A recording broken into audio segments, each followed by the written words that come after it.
Last class में हम लोग मोमेंट ऑफ इनर्शिया का जिक्र कर रहे थे और मोमेंट ऑफ इनर्शिया बच्चों हम लोगों ने हॉलो कोन का निकाला था जहाँ तक मुझे याद है, और फिर हम लोगों ने हॉलो कोन का बल्कि 2 मेथड से निकाला था। फिर आपको एक होमवर्क दिया था और होमवर्क दिया था मैंने आपको, अगर याद हो तो सॉलिड स्फीयर का मोमेंट ऑफ इनर्शिया आपको होमवर्क दिया था। तो आज मैं सॉलिड स्फीयर का मोमेंट ऑफ इनर्शिया निकालूंगा। देखते हैं सॉलिड स्फीयर का मोमेंट ऑफ इनर्शिया क्या आएगा, कैसे आएगा। ये सारी चीजें इसके अंदर हैं। तो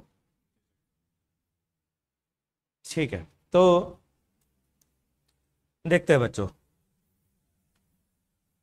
ये है सॉलिड स्फीयर। इस सॉलिड स्फीयर का मोमेंट ऑफ इनर्शिया मान लीजिए मुझे इस एक्सिस के अबाउट चाहिए, ठीक। तो मैं क्या करूंगा, आर रेडियस का थिन स्फेरिकल शेल लूंगा जिसकी थिकनेस डी आर है, जिसकी थिकनेस कितनी है, डी आर। ये लेने का क्या फायदा है, ये लेने का ये फायदा है क्योंकि हम थिन शेल का मोमेंट ऑफ इनर्शिया ऑलरेडी निकाल चुके हैं, तो इस कारण से उस बात का हम फायदा उठाएंगे। इसका मोमेंट ऑफ इनर्शिया, अगर इसका मास मैं डीएम ले लूं तो बच्चों इस एक्सिस के अबाउट इसका मोमेंट ऑफ इनर्शिया होगा DM into 2/3 DM r square. ये हमने पढ़ा है क्योंकि एक थिन स्फेरिकल शेल का मोमेंट ऑफ इनर्शिया क्या होता है, 2/3 एम आर स्क्वायर, ठीक। इसको मैं करूंगा सेट, रख दे तू। डीएम की value 4πr² dr into rho. 4πr² into D R into rho क्यों किया है बच्चों, 4πr² इसका सरफेस एरिया, ये जो शेल दिख रहा है इसका सरफेस एरिया 4πr² और इसकी थिकनेस है डी आर। तो डेंसिटी से मल्टीप्लाई कर दिया तो डीएम की वैल्यू आ गई। ये वैल्यू वहां पर मैं पुट कर देता हूं, तो ये आ गया 2/3 4πr² rho D R into ये वाला r² भी तो आएगा बच्चों ना। तो वापस से ले आता हूं D I, sorry D I. तो आई की वैल्यू आएगी 8π/3 आर की पावर रो आर की पावर 4 डी आर इंटीग्रेशन 0 से कैपिटल आर। तो ये आ गया 8π/3। रो की वैल्यू बच्चों क्या होगी, total mass upon 4/3 pi r cube, और ये आ जाएगा आर की पावर 5/5, ठीक। तो यहां से 3 से 3 कैंसिल, पाई से पाई कैंसिल, और ये 4 दूनी 8 आ गया। तो मोमेंट ऑफ इनर्शिया की वैल्यू क्या आ रही है, 2/5 एम आर स्क्वायर। ये है moment of inertia solid sphere की about its axis passing through its origin. Clear है बच्चों, ठीक। चलिए आगे बढ़ते हैं, देख लीजिए, कोई डाउट हो तो पूछ लीजिए अगर किसी को कोई बात समझ में नहीं आई है। मैं एक बार आप चैट में देख लेता हूं। आरएम सर इस वीक क्लास लेंगे बेटा, मैंने बात की है।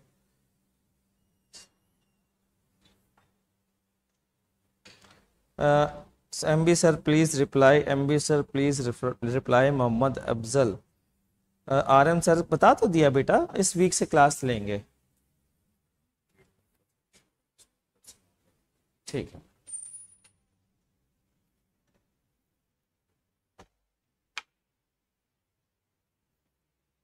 हाँ जी भाई साहब, सर वो सेशन 3 में वो आपकी मेथड पता नहीं क्या लिखा था, डिलीट कर दिया। क्लियर है, क्लियर है, क्लियर है, बहुत ही बढ़िया। तो चलिए आज हम पढ़ने जा रहे हैं अगला टॉपिक, और वो टॉपिक का नाम है टॉर्क। बहुत ही इंपॉर्टेंट, बहुत ही मस्त टॉपिक, एकदम मेरा फेवरेट टॉपिक है टॉर्क। टॉपिक का नाम है torque of a force about a point, about a point. Actual में ये है पूरी physical quantity, torque of a force about a point, torque of a force about a point, torque of a force about a point, ठीक है। अगर ये physical quantity है तो पहली बात तो बिना पॉइंट के ये डिफाइन नहीं की जा सकती, बिना फोर्स के ये डिफाइन नहीं की जा सकती। ये मीनिंग है इस हेडिंग का। क्या है? Torque of a force about a point. ठीक, चलिए अब क्या डेफिनेशन है। मैं एक इंटरेस्टिंग बात बताता हूं बच्चों। बचपन में मैंने देखा है, या यूं कहें कि मैंने बहुत सारे बुक्स में देखा है, बहुत सारे किताबों में ये चीज देखी है कि टॉर्क को पढ़ाने के लिए पहले फील देने की कोशिश की जाती है। और सिर्फ टॉर्क को पढ़ाने के लिए नहीं, पूरी फिजिक्स का ही यही सिस्टम है कि बच्चों को फील देते हैं पहले और बाद में उसको पढ़ाते हैं कि कैसे, कि टॉर्क को फील देने के लिए हमको कई बार ऐसे भी पढ़ाया जाता है कि टॉर्क वैसे ही है जैसे कि फोर्स है। टॉर्क घुमाने के काम आता है और फोर्स चलाने के काम आता है। ऐसे ही तो पढ़ाते हैं। ऐसे आपने कहीं सुना भी होगा, किसी ने सुना हो तो।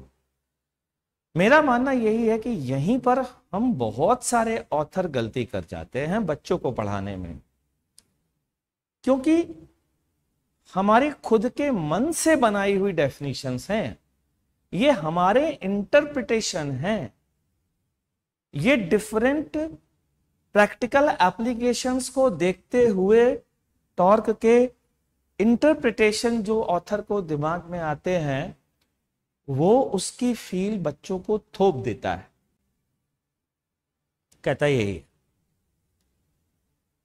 यहां गलती क्या होती है, दिक्कत क्या आती है कि अगर आप डेफिनेशन से नहीं चलोगे ना, तो जो इंटरप्रिटेशन मेनली ऑथर ने सोचा है, अगर कहीं पर किसी जगह पर भी वो इंटरप्रिटेशन टॉर्क का नहीं हुआ तो बच्चा कंफ्यूज हो जाता है। और ये मैं पूरी फिजिक्स में आज सबको ये बात बताना चाहता हूं, सबको बताना चाहता हूं कि ये पूरी फिजिक्स में बच्चों फील ले करके फिजिक्स मत पढ़ो। फिजिक्स पढ़ो, डेफिनेशन को ढंग से पढ़ो। डेफिनेशन बहुत इंपॉर्टेंट रोल प्ले करती हैं। उसके बाद फील को डेवलप होने का मौका दो। ये ही नहीं बस सीधा फील ली और फिर सॉल्व किया। जैसे अगर मैं torque of a force about a point की डेफिनेशन बताऊं तो बहुत सिंपल डेफिनेशन है।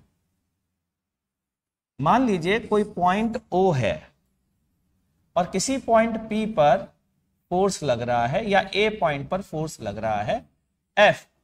ध्यान से सुनिएगा, ये F फोर्स किसी पॉइंट पर लग रहा है और ये है कोई point B।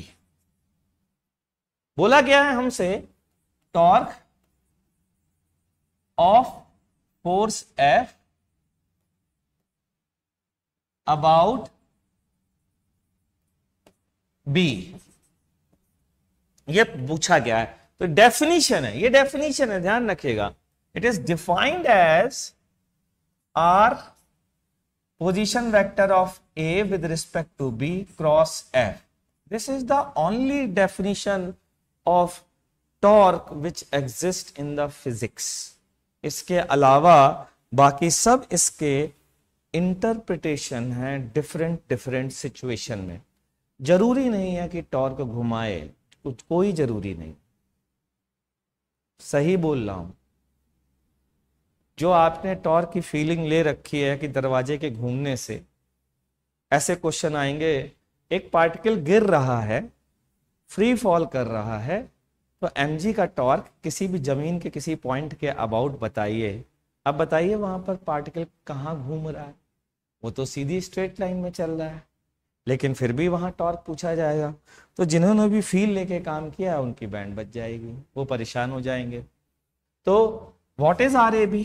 RAB is position vector, general बात लिखा रहा हूं, या position vector of point of application, point of application of force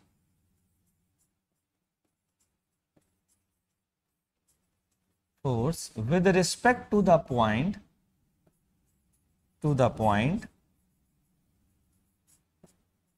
about which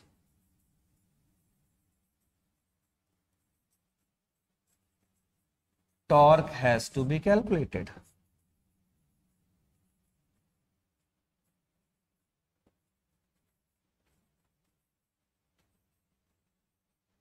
Torque has to be calculated. ये है RAB का मतलब, और ऑब्वियसली F क्या है? फोर्स जिसका की टॉर्क आपको निकालना है। ठीक, तो ये जनरल डेफिनेशन है बच्चों। सर अगर मैं रोडो अच्छे से कर पा रहा हूं तो फिजिक्स में और आगे जाने के लिए क्या कर सकता हूं मैं सर प्रोटो के अलावा, बताएं। एरोडो तुम कितने अच्छे से कर पा रहे हो? मतलब क्या एरोडो टीचर की तरह कर पा रहे हो?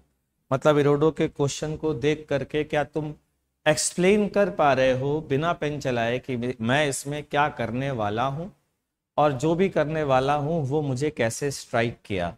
क्या ये एक्सप्लेन कर पा रहे हो? अगर ये एक्सप्लेन कर पा रहे हो तो अच्छी बात है, आप एरोडो से आगे बढ़ सकते हैं। और अगर आप ये एक्सप्लेन नहीं कर पा रहे हो तो आप एरोडो से आगे मत बढ़ो, मेरा यही सजेशन है। ठीक है, मैं बहुत ही सिंपल सा छोटा सा क्वेश्चन आपसे पूछूंगा, और वो क्वेश्चन क्या है लिख लीजिए। वो क्वेश्चन है,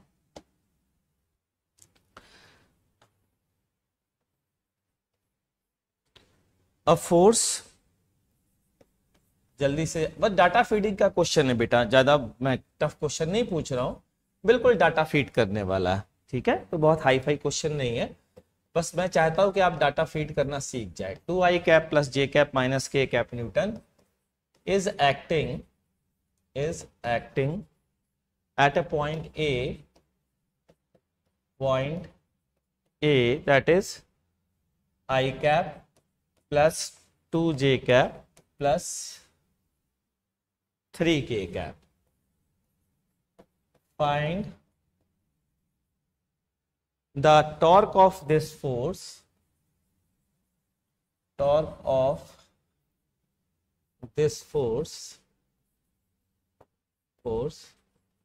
about point B,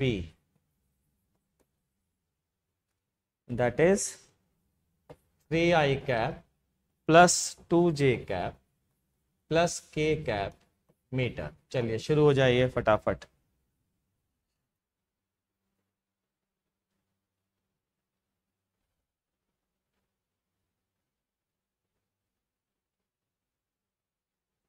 Anuj Kumar GD1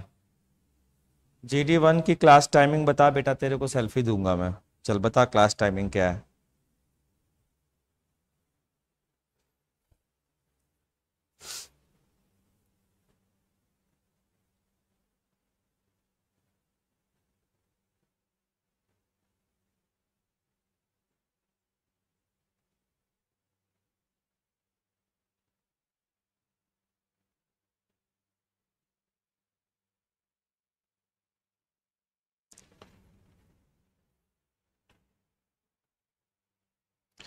Monday को 10 बजे, ठीक, चल डन हो गया।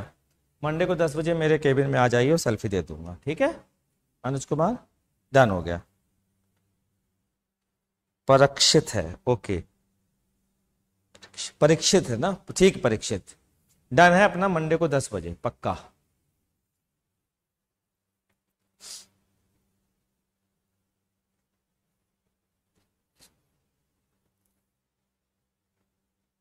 चलो ध्यान दो। तो सबसे पहले फोर्स किस पर लग रहा है, सोल्यूशन देखते हैं। मैंने कहा ना सिंपल सा क्वेश्चन पूछूंगा, बहुत हाई फाई नहीं पूछूंगा। तो फोर्स किस पर लग रहा है? ए पर। किसके अबाउट निकालना है? बी के। तो position vector of point of application of force with respect to the point about which torque has to be calculated, that means RAB, which is RA minus RB। तो RA की value क्या है बच्चों? I cap plus 2j cap plus 3k cap, ठीक है, minus RB that is 3i cap plus 2j cap plus k cap, ये आ गया। तो यहां से आई कैप माइनस 3i कैप कितना हुआ, minus 2i cap, 2j cap minus 2j cap, ये तो गायब ही हो गया भाई, ठीक है। 3k cap minus k cap, तो आ गया प्लस 2k कैप। चेक करिए क्या मैंने ये सही निकाला है बच्चों, शाबाश, बढ़िया बढ़िया बढ़िया। फ्लोर कौन सा, परीक्षित, मेरा केबिन जो है ना, वो जो आगे वाली वो है बिल्डिंग, जो एडमिनिस्ट्रेटिव बिल्डिंग है, उसके फर्स्ट फ्लोर पे मेरा केबिन है, जहां पर रिसेप्शन एरिया है ना, उसके ऊपर। चलिए ये आ गया। अब फोर्स की वैल्यू पता है, तो बस R क्रॉस F करना है, तो minus 2i cap plus 2k cap cross 2i cap plus j cap minus k cap. ये देखिए साहब R क्रॉस F हो गया, ये टॉर्क की वैल्यू आ गई।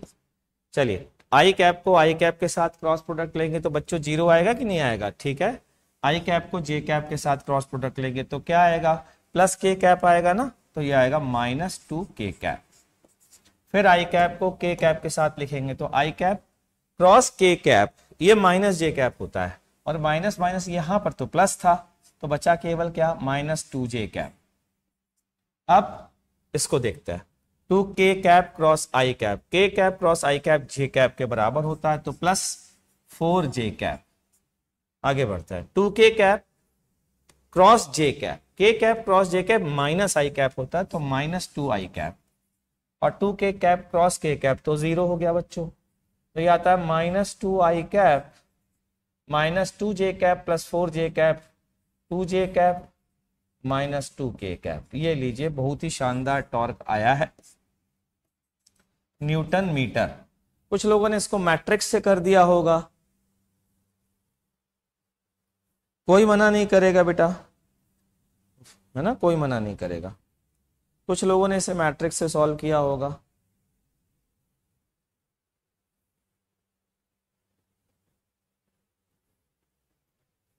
चलिए अब आते हैं एप्लीकेशन, या यूं कहें कि कैलकुलेशन पहले देख लेते हैं। ये तो हो गया वेक्टर फॉर्म में दिया है, calculation of magnitude of torque. कई बार बहुत जरूरत पड़ जाती है इसकी, तो देखो कैसे निकाला जाता है। दो तरीके से सोच सकते हैं। पहला, हमको बताया गया है टॉर्क बराबर अगर R क्रॉस F है, तो मैग्नीट्यूड के लिए हमको पढ़ाया गया था R का वो कंपोनेंट जो F के परपेंडिकुलर है, या फिर R इंटू F का वो कंपोनेंट जो R के परपेंडिकुलर है और उसी प्लेन में है। ऐसा करने से क्रॉस प्रोडक्ट आ जाता है, ऐसा पढ़ाया गया था। आपको पढ़ाया गया था बच्चों? मुझे तो पढ़ाया गया था। अब आपको पढ़ाया गया था कि नहीं पढ़ाया गया था, बताइए भाई। आपको पढ़ाया गया था ना, ठीक। चलिए, तो मान लीजिए दोनों का मीनिंग जरा समझ लेते हैं। मान लीजिए यहां से ये कोई पार्टिकल है और उस पर फोर्स लग रहा है इस डायरेक्शन में F, ये F फोर्स लग रहा है, ठीक है। तो मैं क्या कह रहा हूं, पहला वाला R परपेंडिकुलर इंटू F का मीनिंग है, मान लीजिए पॉइंट O के अबाउट आपको क्या निकालना है, टॉर्क निकालना है। तो ये हो गया R का वो कंपोनेंट जो परपेंडिकुलर टू F हो, तो F की लाइन को एक्सटेंड कर दीजिए बच्चों। क्या कर दीजिए, F की लाइन को एक्सटेंड कर दीजिए, F की लाइन को एक्सटेंड कर दीजिए, कर दिया, और इस पर परपेंडिकुलर ड्रॉ कर दीजिए। This is called R perpendicular. ये है R परपेंडिकुलर। नहीं विश्वास होता तो चेक कर लो, ये एंगल थीटा होगा, मैग्नीट्यूड होता है RF साइन थीटा। अगर मैं टॉर्क के मैग्नीट्यूड की बात करूं तो वो होता है RF साइन थीटा। मैं R साइन थीटा को R परपेंडिकुलर कह रहा हूं। यहां से चेक करो, अगर ये 90 डिग्री है और ये भी थीटा है, तो ये हाइपोटेनस हो गया, तो ये इसका perpendicular component R perpendicular component आ गया, ठीक है। तो ये जो R परपेंडिकुलर है, that is distance, perpendicular distance from the line of action of force is called, इसका नाम होता है मूवमेंट आर्म। क्या बोलते हैं इसको, मूवमेंट आर्म। ये कहलाती है मूवमेंट आर्म, मूवमेंट आर्म ये कहलाती है, ठीक है बच्चों। ये मोमेंट आर्म कहलाती है। जैसे मान लीजिए मेरे से किसी ने कहा कि एक पार्टिकल गिर रहा है जमीन पर, किसी इंस्टेंट पर वो यहां पर है, ठीक है। mg का टॉर्क अगर मैं पॉइंट ए के अबाउट निकालूं, mg का टॉर्क पॉइंट ए के अबाउट, तो ये रहा mg, ठीक। Line of action of force आपको दिख रहा है, mg के along line of action of force perpendicular डाल दिया, this is r perpendicular, this is movement arm. यानी कि इस केस में टॉर्क जो है पॉइंट ए के अबाउट, ध्यान से देखिए, mg इंटू आर परपेंडिकुलर, और परपेंडिकुलर डिस्टेंस चेंज नहीं हो रही है तो क्या रहेगा, कांस्टेंट रहेगा। ये टॉर्क रहेगा कि नहीं रहेगा, कांस्टेंट। क्यों? क्योंकि परपेंडिकुलर डिस्टेंस चेंज नहीं हो रही है, ठीक। दूसरी चीज पे आ जाते हैं, सेकेंड पार्ट पर।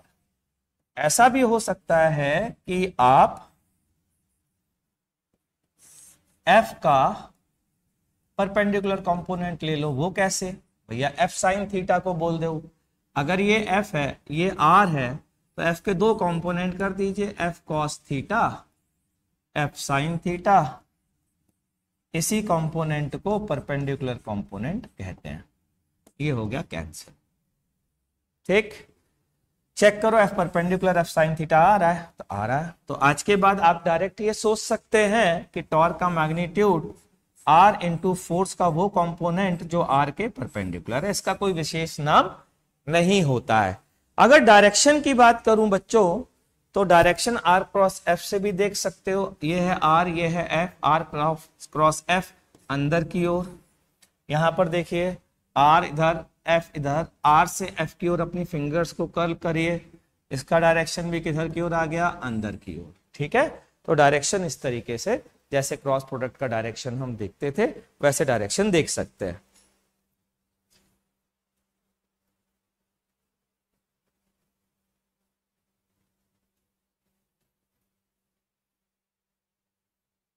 ठीक, तो इससे एक कंक्लूजन ड्रॉ करते हैं, इससे एक कंक्लूजन ड्रॉ करते हैं। बड़ा इंटरेस्टिंग कंक्लूजन है और एनसीईआरटी ने लिखा है और लोग उस पर ज्यादा ध्यान देते नहीं है। देखना जरा ध्यान से, कंक्लूजन क्या है। कंक्लूजन है इस बात से, इन जनरल का मतलब इलेक्ट्रोमैग्नेटिक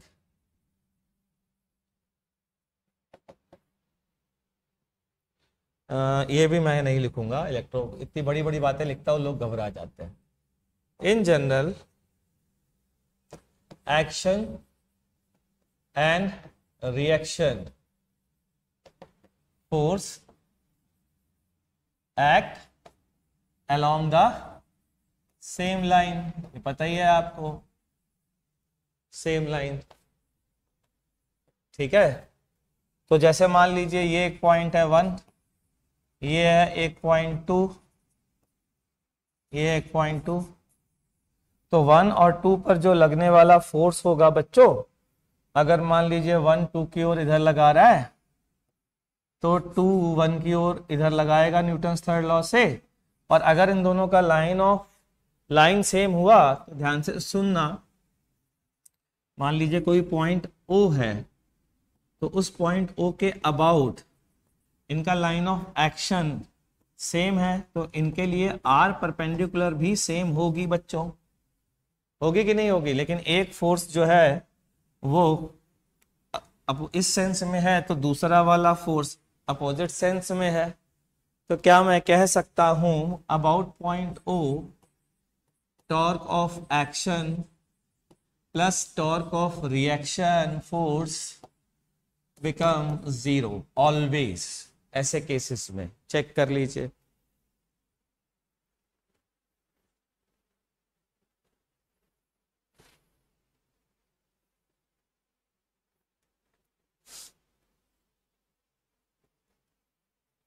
और यदि ये कह सकते हैं तो इट इंप्लाइज दैट कि summation of torque of internal forces in general, जहां पर ये बात लागू होती है, 0 ही होगा। क्योंकि इंटरनल फोर्स कहते किसे हैं, वो फोर्सेस जिनके एक्शन और रिएक्शन दोनों ही सिस्टम के किसी पार्ट पर लगते हैं उन्हें हम इंटरनल फोर्स कहते हैं। ठीक है।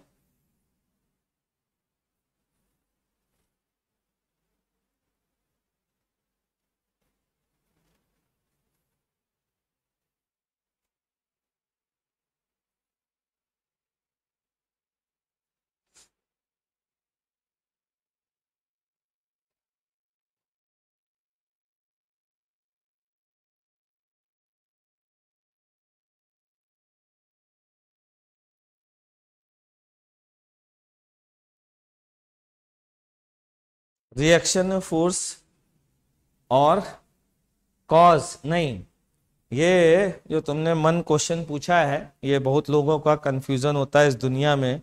वो सोचते हैं एक्शन और रिएक्शन कॉज और इफेक्ट होते हैं, बिल्कुल फर्जी सी चीज है। इवन न्यूटन ने भी इस बारे में ये कहा था कि हम ये नहीं बता सकते कि दो फोर्सेस में जो एक्शन और रिएक्शन है उनमें से कौन एक्शन है कौन रिएक्शन है। हम किसी को भी एक्शन और किसी को भी रिएक्शन कह सकते हैं क्योंकि न्यूटन ने कहा कि ये टाइम लैग नहीं होता है। ठीक है, पहली बात। दूसरी बात एक और बच्चे ने पूछी है कि सर क्या ऐसा होता है कि एक्शन और रिएक्शन एक ही लाइन के अलॉन्ग ना लगे?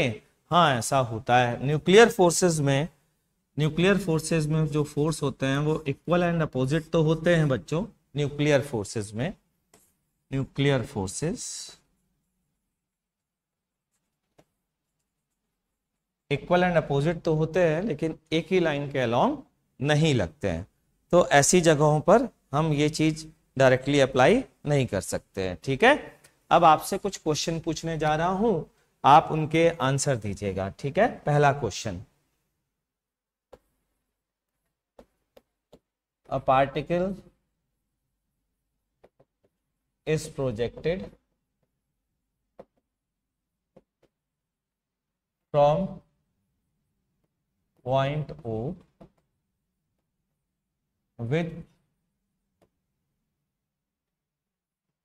with velocity u at an angle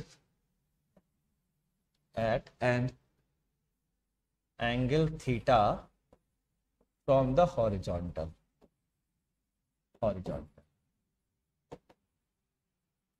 at t equals to 0. Find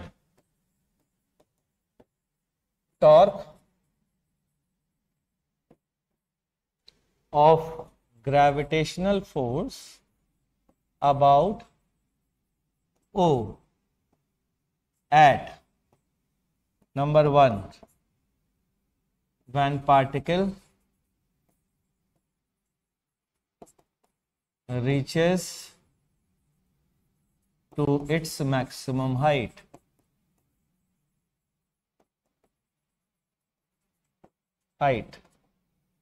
Number 2 as a function of time. चलिए बताइए फटाफट बच्चों।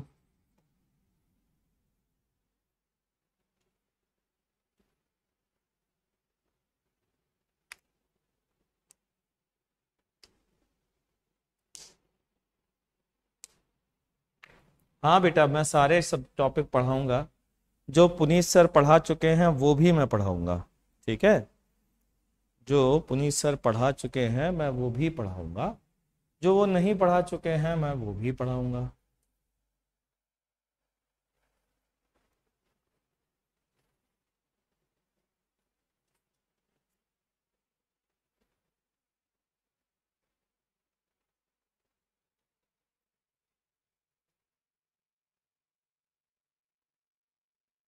हो गया ये क्वेश्चन?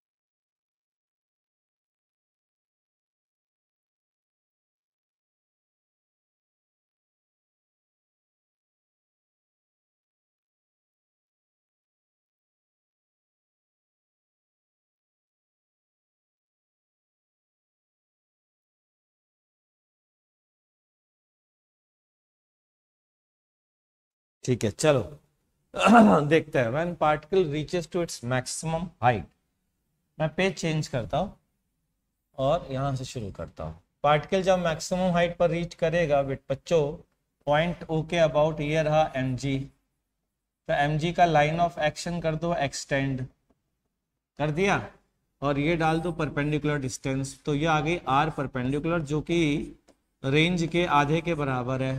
ठीक, तो यहाँ से हमको डायरेक्ट आ जाता है torque is m g into u square sine 2 theta divided by g. ठीक, जी से जी कैंसिल भी कर सकते हैं अपन लोग, और ये वैल्यू आ जाती है m u square sine 2 theta. क्यों भाई, सही लिखा है क्या मैंने कि कुछ गलती कर दी है क्या बच्चों? चेक कर लीजिए भाई।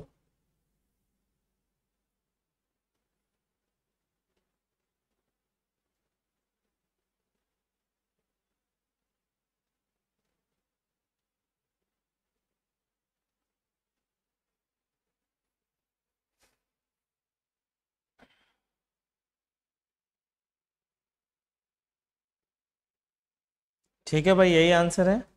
चलिए आगे बढ़ते हैं, जरा as a function of time देखते हैं। तो as a function of time किसी टाइम टी पर इसकी आर परपेंडिकुलर किसी टाइम टी पर, यही तो बोलूंगा कि u cos theta into t है, u cos theta into t. तो बस टॉर्क की वैल्यू आ गई m g into u cos theta into T.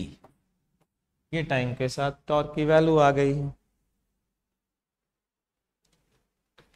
बेटा 2g नहीं होता, you square sine 2 theta upon 2g, अच्छा बाई 2 था, ओके ये लीजिए साहब। ठीक, तो m g u cos theta into t, ये टॉर्क की वैल्यू है। आप चाहे तो डायरेक्शन भी देख सकते हैं बच्चों, अगर ये x है और ये y है तो बताओ इन दोनों केस में टॉर्क का डायरेक्शन क्या होगा, तसल्ली से सोच के बताओ। ये होगा r इधर है एम जी इधर है, आर क्रॉस एम जी अंदर की ओर, अंदर की ओर का मतलब अगर एक्स वाई ये है तो जेड बाहर होगा, तो माइनस के कैप, यहां पर भी माइनस के कैप, यहां पर भी माइनस के cap.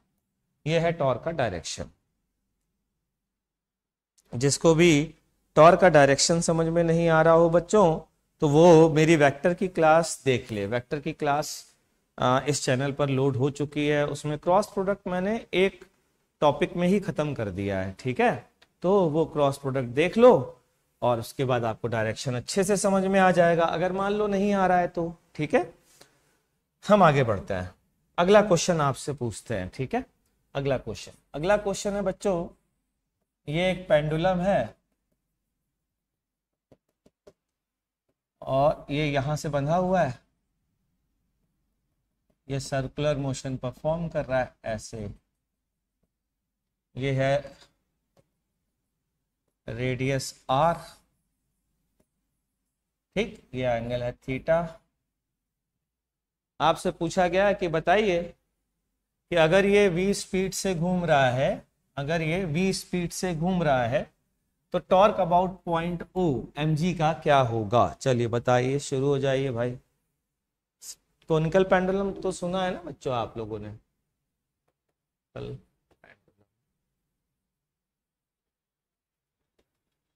Torque of mg about O चाहिए, m इसका मास है पार्टिकल का।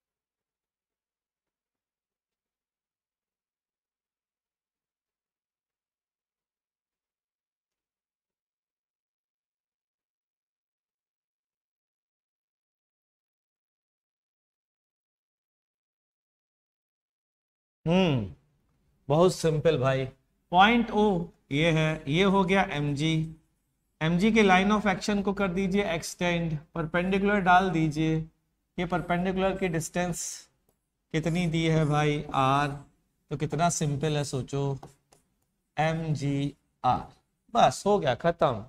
तो टॉर्क की यहां से एक बार को यूनिट तुम्हें चमकती होगी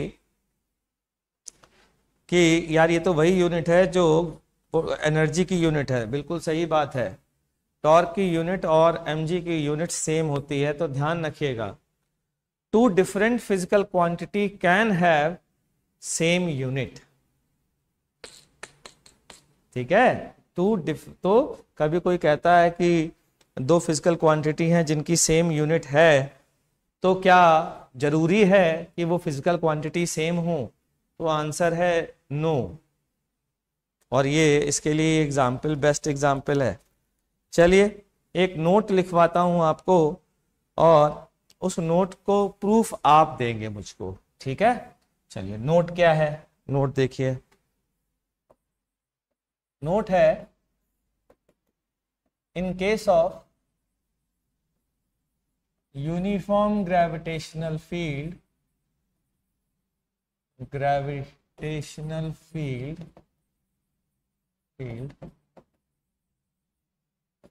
to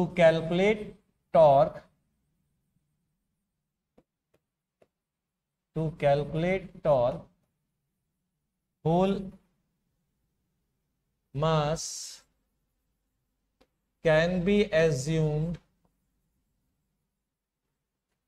as concentrated at its center of mass। कई लोग कह रहे हैं सर ये तो हम ऑब्वियस मानते हैं। नहीं, मेरे से अगर तुमने पढ़ा है तो मैंने आपको पहले ही बताया है कि बच्चों ये ऑब्वियस नहीं होता, ये ऑब्वियस नहीं होता। क्यों ऑब्वियस नहीं होता बताओ? ये ऑब्वियस इसलिए नहीं होता क्योंकि सेंटर ऑफ मास की डेफिनेशन ये नहीं होती कि ये वो पॉइंट है जहां पर बॉडी का पूरा मास कंसंट्रेटेड मान सकते हैं। ये गलत डेफिनेशन बहुत सारी बुक्स और बहुत सारे लोग देते हैं, इस कारण से बच्चों ये कंफ्यूजन आता है। ठीक है, तो हमें प्रूफ करना पड़ेगा कि टॉर्क कैलकुलेशन के लिए क्या हम ग्रेविटेशनल फोर्स सेंटर ऑफ मास पे एक्ट करता मान सकते हैं। आंसर है यस, मान सकते हैं। तो मेरा कहना है प्रूफ करिए। चलिए शुरू हो जाइए, देखते हैं कितने लोग प्रूफ कर पाते हैं।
हाँ भाई, हो गया। चलिए मैं देखता हूं मेरे से होता है कि नहीं होता। आपसे तो हो गया। मान लीजिए ये कोई बॉडी है, इसमें बहुत सारे पार्टिकल्स है, बहुत सारे पार्टिकल्स है, टिक टिक टिक टिक टिक टिक टिक टिक टिक टिक टिक टिक टिक टिक टिक टिक टिक, ढेर सारे पार्टिकल्स। ठीक है, अब यहाँ पर मैंने कोई पार्टिकल लिया जिसका पोजीशन वेक्टर है बच्चों RI। ठीक है, और इस पर फोर्स लग रहा है mg, जहां g वेक्टर है, ठीक, जो कि डायरेक्शन बता रहा है। तो मैं क्या टॉर्क लिखूंगा बोलो? ग्रेविटेशनल फोर्स का टोटल टॉर्क क्या लिखूंगा? Sigma RI cross MI into g. G uniform है, इस बात का ध्यान रखिएगा बच्चों। जी क्या है? जी क्या है? यूनिफॉर्म। जी यूनिफॉर्म है, तो इससे इसका मतलब हमको कोई दिक्कत नहीं होनी चाहिए। क्या भाई लोग, सही है? इसमें कोई दिक्कत तो नहीं है?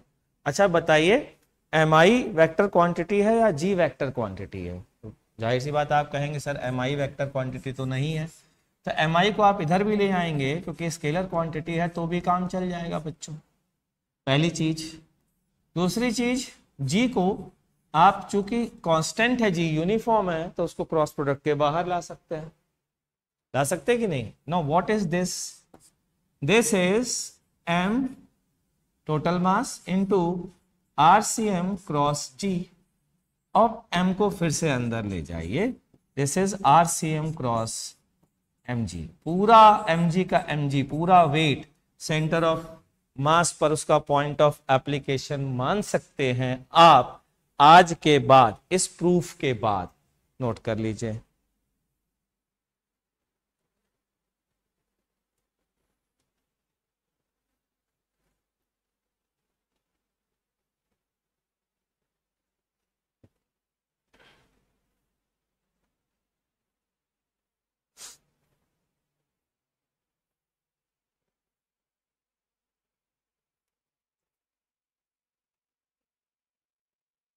चलिए थोड़ा टॉर्क कैलकुलेशन सीख लें, टॉर्क को कैसे अलग अलग सिचुएशन में कैलकुलेट करना सीखते हैं, ठीक है? तो मैं आपको एक क्वेश्चन दे रहा हूं, ढेर सारे टॉर्क कैलकुलेट करेंगे आज हम लोग। मान लीजिए ये एक दीवार है और ये सरफेस है,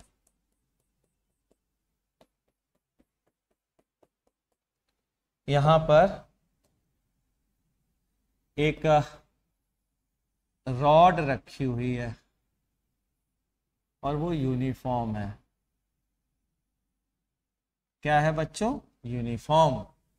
मास रॉड का m है और लेंथ l है, तो जाहिर सी बात है इसका सेंटर यहां कहीं होगा, ठीक? यहां पर इस पर फ्रिक्शन लग रहा है इस डायरेक्शन में F1, नॉर्मल लग रहा है N1। मैं सारे फोर्स मैं ड्रॉ कर देता हूं, आपके लिए थोड़ी मेहनत मैं कर देता हूं। ये है mजू, ये है N2 और ये है μ2 N2, या फिर μ2 N2 नहीं, F2 लिख देते हैं, फ्रिक्शन फोर्स, ठीक? ये है पॉइंट O, ये है पॉइंट A, ये है पॉइंट B, ये है पॉइंट C। चलिए बताइए total torque, total torque point A about O, part A about A, second part, third part about B, fourth part about C। चलिए शुरू हो जाइए। ये एंगल आपको थीटा दिया गया है, थीटा, बताइए फटाफट।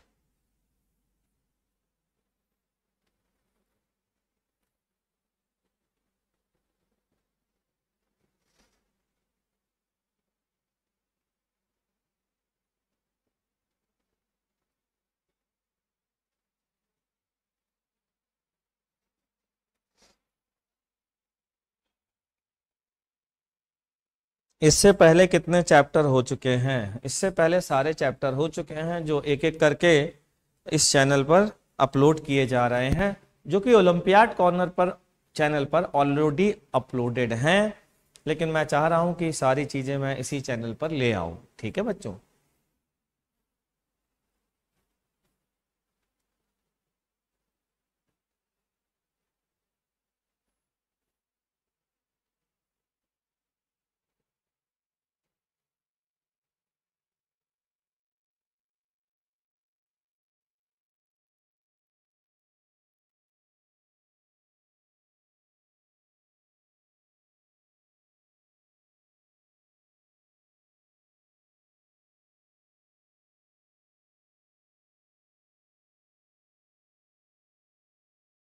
उत्कर्ष राज, इन चैप्टर्स की प्रैक्टिस कहाँ से करें? SCV कंप्लीट कर लो और अपनी कोचिंग का, जो तुम्हारी कोचिंग का मॉड्यूल है उसको कंप्लीट कर लो। अगर किसी कोचिंग में नहीं पढ़ते हो तो टेलीग्राम में मैंने जो असाइनमेंट डाले हैं उन असाइनमेंट्स को कर लो और इरोडो कर लो, सफिशिएंट है बच्चों, है ना? कोचिंग के मॉड्यूल तो वैसे भी मार्केट में मिल ही जाते हैं बेटा, थोड़ा प्रयास करते हो तो। चलिए मैं शुरू करूं।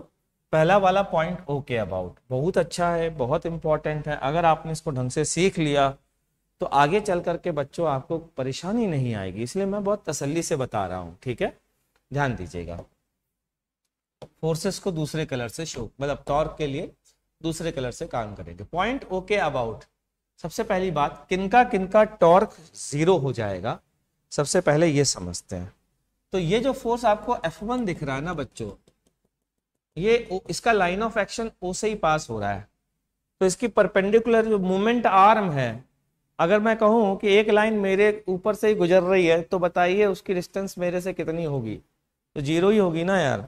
तो अगर कोई किसी का लाइन ऑफ एक्शन उसी पॉइंट से गुजर जाएगा तो टॉर्क F1 का कितना होगा बच्चों, जीरो। इसी तरीके से F2 का लाइन ऑफ एक्शन भी O से पास हो रहा है, इसका टॉर्क भी जीरो। वाह जी वाह, मजा आ गया। तो टॉर्क अबाउट O लिखते हैं, क्या क्या होगा।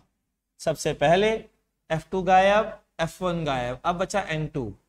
N2 का सेंस ऑफ रोटेशन देखिए भाई, N2 के लिए यही मूवमेंट आर्म हो गई, तो R का डायरेक्शन ये है, एंड R क्रॉस N2 अंदर आ रहा है। अंदर वाले को मैं पॉजिटिव ले लूं बच्चों, चलेगा? ठीक है, मैंने अंदर वाले को पॉजिटिव ले लिया, ये है पॉजिटिव, ठीक।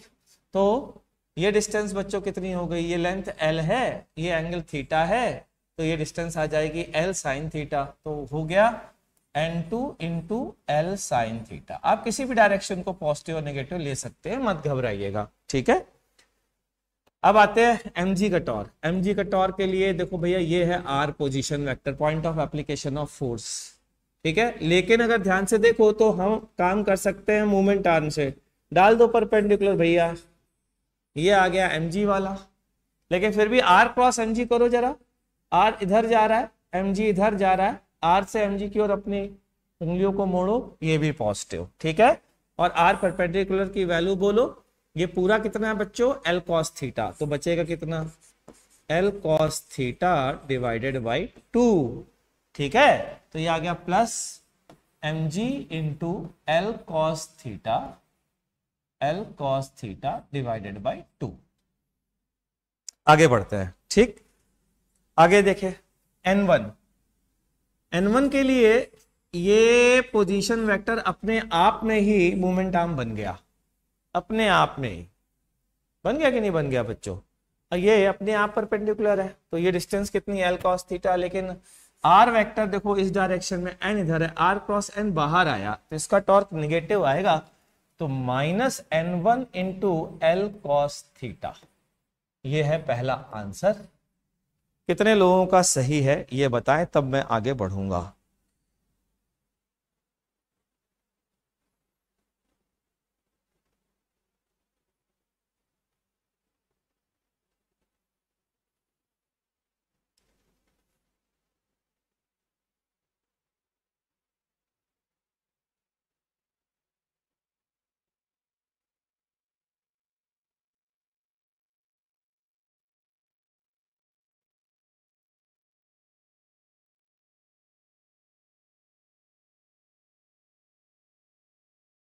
मन पटेल का सही है, ठीक है। और किसका सही है?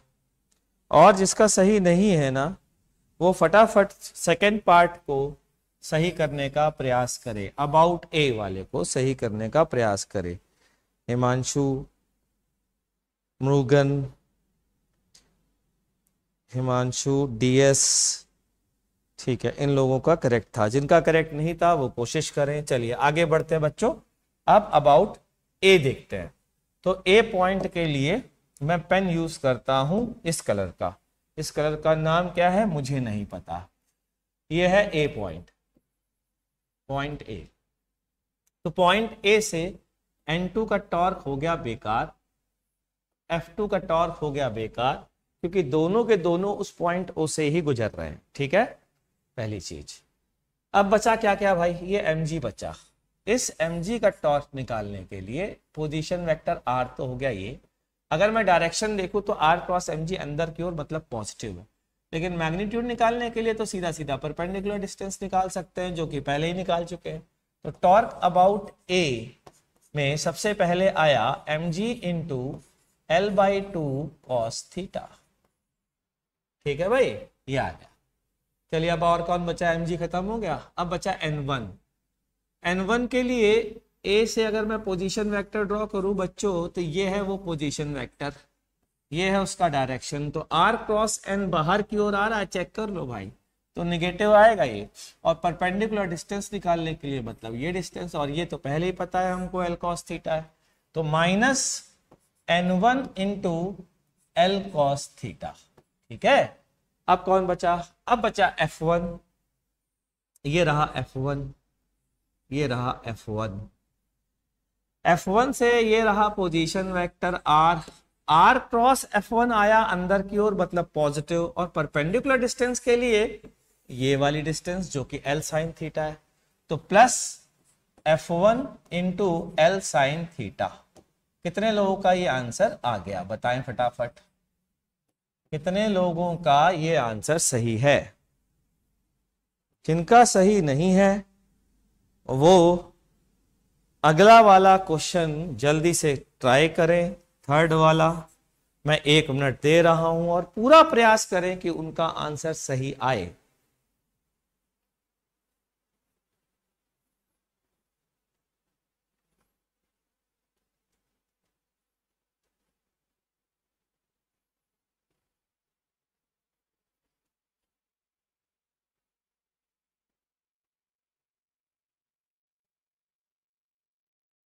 कोई बात नहीं राशि, आप देखिए ये वाला कैसे किया बेटा, उसको समझने का प्रयास करिए और अगला पार्ट ट्राई करिए। चलिए अब मैं अगला पार्ट ट्राई करता हूं, अबाउट 3 के लिए नया कलर, और ये वाला इसका नाम क्या है मुझे नहीं पता। ठीक है, तो 3 के लिए अबाउट बी, ये रहा बच्चों पॉइंट बी। बी तो पॉइंट भाई बहुत खतरनाक है, बी के लिए केवल mg पास हो रहा है बी से, तो केवल mg का टॉर्क नहीं आएगा, बाकी सबके आएंगे। तो शुरू करते हैं भाई अंताक्षरी। सबसे पहले मैं इसको पकड़ता हूं n2 को। ठीक है, n2 के लिए ये रहा position vector, r cross n2 अंदर आएगा मतलब पॉजिटिव, और परपेंडिकुलर डिस्टेंस होगी ये मतलब L sin थीटा की आधी। तो हम क्या लिखेंगे बच्चों, n2 L sin theta by 2, ये आ गई। ठीक, चलिए आगे बढ़े, फ्रिक्शन F2। चलिए बताइए, R क्रॉस F2 अंदर आएगा यानी कि पॉजिटिव होगा। परपेंडिकुलर डिस्टेंस निकालने के लिए एक्सटेंड करें line of action, perpendicular distance L cos theta by 2 होगी, तो plus F2 L/2 cos theta. अब आते हैं इस n1 के टॉर्क पर। n1 का टॉर्क देखें तो ये परपेंडिकुलर डिस्टेंस निकालेंगे तो L/2 cos थीटा आएगी, और अगर डायरेक्शन देखें तो r क्रॉस n का डायरेक्शन बाहर आएगा, और बाहर वाले को मैंने नेगेटिव लिया है बच्चों। ठीक है, तो क्या आया, minus n1 into perpendicular distance that is L/2 cos theta. अब क्या बचा भाई, अब बचा f1। f1 के कारण r क्रॉस f1 भी अंदर की ओर आएगा तो पॉजिटिव आएगा, और परपेंडिकुलर डिस्टेंस ये वाली आएगी बच्चों, है ना, जो कि L/2 sin थीटा होगी, तो plus F1 L/2 sin theta, ये आ गया। देखिए कितने लोगों का सही आया है, और फिर से कह रहा हूं जितने लोगों का सही नहीं आया है वो वापस से अपनी गलती को पहचाने और अगले पार्ट को ऐसे करें कि उनसे गलती ना हो।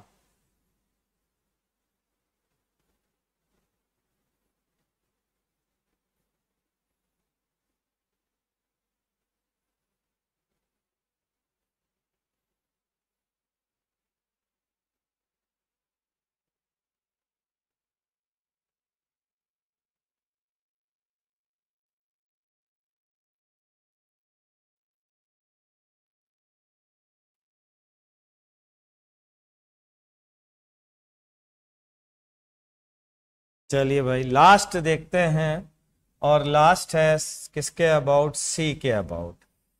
ठीक है, चौथे वाले में कलर चेंज करते हैं। इस कलर को क्या कहते हैं मुझे नहीं पता, इसको लेते हैं, ठीक है। चलिए अबाउट सी, तो सी पॉइंट के अबाउट